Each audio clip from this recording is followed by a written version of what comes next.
Fish. Who gonna love fish? I love fish. So, we gonna fried. Ayan, magpiprito tayo, guys. Magpiprito tayo ng fish.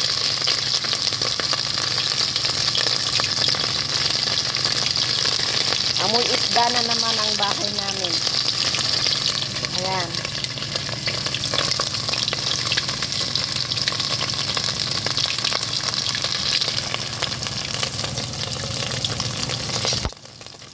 Guys, kaya marami para minsanan for the whole week.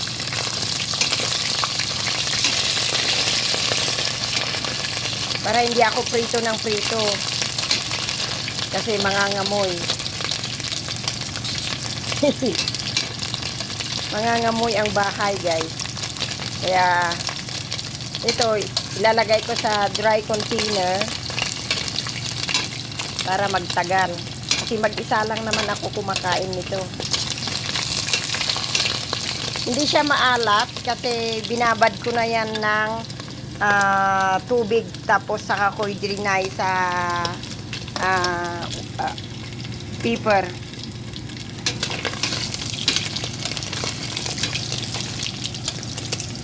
Paper towel, I mean. Ayan. Kagaya niyan, codfish. Ayan yung pwedeng kainin ng asawa ko. Ayan yung flour ko. So, ito, lalagay natin sa brown container. Pero kailangan, i-cool down natin muna. Cool down natin muna siya. Until golden brown. Kailangan crispy siya para makain lahat yung mga buto niya.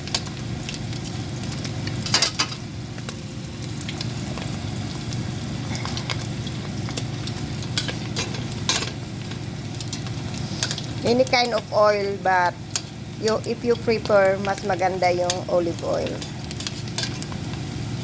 I don't know why olive oil is number 1, guys.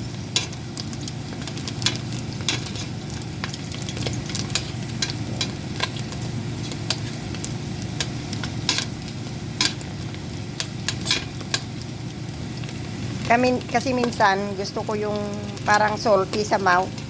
So ito, pagdating ko sa work or dinadala ko sa work, magdala ako ng 2 piraso. Sinasama ko yan sa pagkain ko. Ayan, golden na siya, guys. Ito, hanguin natin. Ayan, hinango ko. Tapos sunod natin itong mga ito.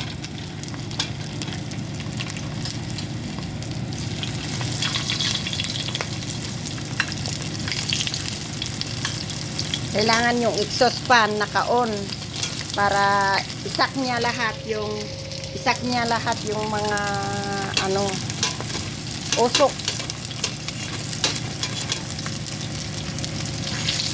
Sigurado yung kapitbahay mo pag ganito, kailangan close lahat ng window mo. Saka yung asawa ko pumasok na sa work bago ako magluto ng ganito. Pero okay naman sa kahit mag-garlic, kasi mag-garlic din ako, mga isda, pero mas prepare ko na wala siya dito para hindi niya naaamoy ng sobra-sobra. Oh, di ba?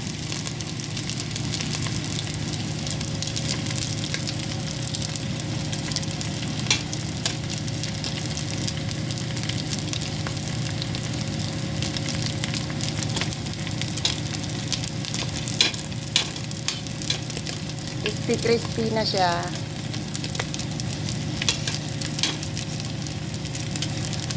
Ang gagawin nyo, guys, para magtagal yung mga nyo, kung may freezer kayo, i-freezer nyo yung mga tinapa para magtagal kahit 1 month, 2 months, 3 months.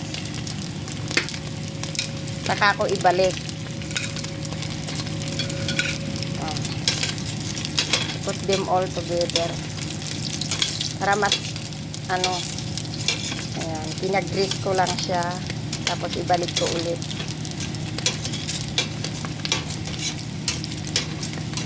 Ayan, lutong-luto na.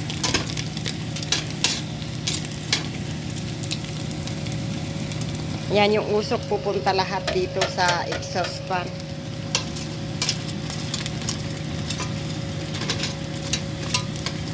Masarap sana yung danggit na ubusan ako eh. Ayan, okay na to. Ito kasi kinakain ko yan everyday.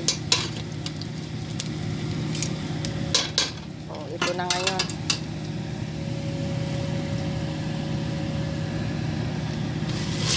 Oh, mayroon pa pala nakatago doon. Yeah. Ito ano siya, codfish.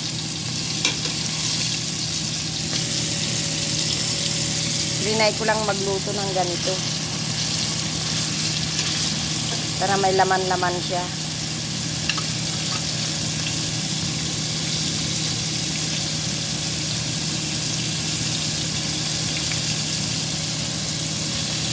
Ayan, ang ganda ng pagpaluto niya.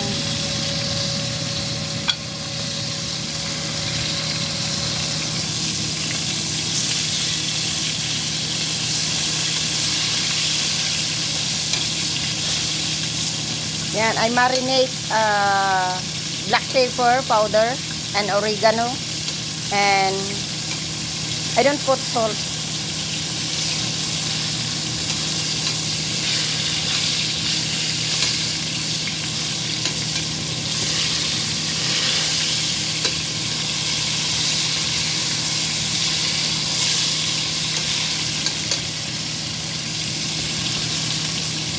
Pag nagluluto ko, hindi ako sa frying pan.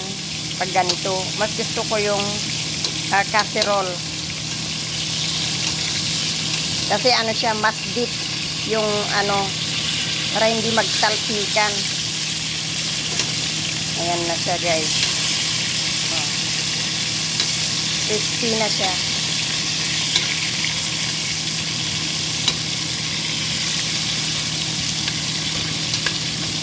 Ayan. Luto na, guys. Ayan. Thank you for watching. God bless you all.